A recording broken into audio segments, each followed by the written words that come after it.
Greetings in the name of Christ. My name is Garis. I'm one of the pastors here at St. Philip Presbyterian Church in Hurst, Texas. This week I've been wrestling with and I'm preaching on a passage that we find in the Old Testament. This passage describes how the prophet Jeremiah was called to serve the Lord God. Now, the book of Jeremiah is not an easy book to read. The story jumps around and it's hard to follow, but what we can gather from bits and pieces spread throughout the book is that Jeremiah was born by a family that had a history of religious service. Jeremiah's father, Hilkiah, was a member of the clergy class in the city of Anathoth.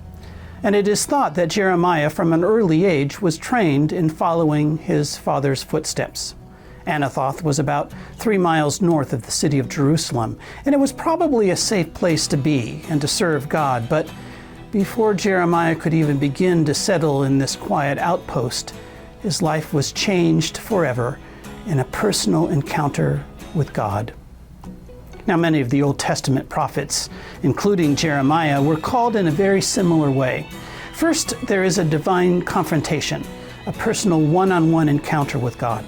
Second, there's a word that points to the prophet's utter dependence on God. And in the same breath, we read that God gives a divine commission to minister.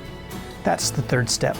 Then, in many of the call passages of the prophets and other people of faith, there is an objection to this call, a genuine objection and the lack of ability to do what God is calling to do.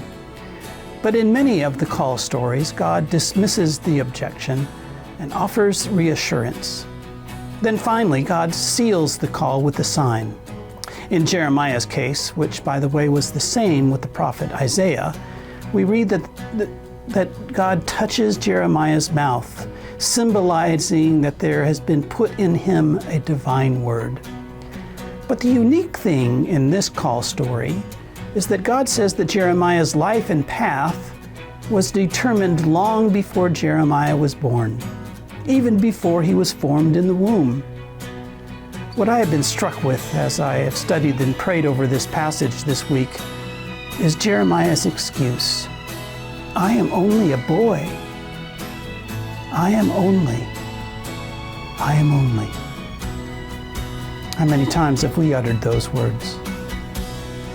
Come and worship with us this Sunday and see how this passage has pinned me down.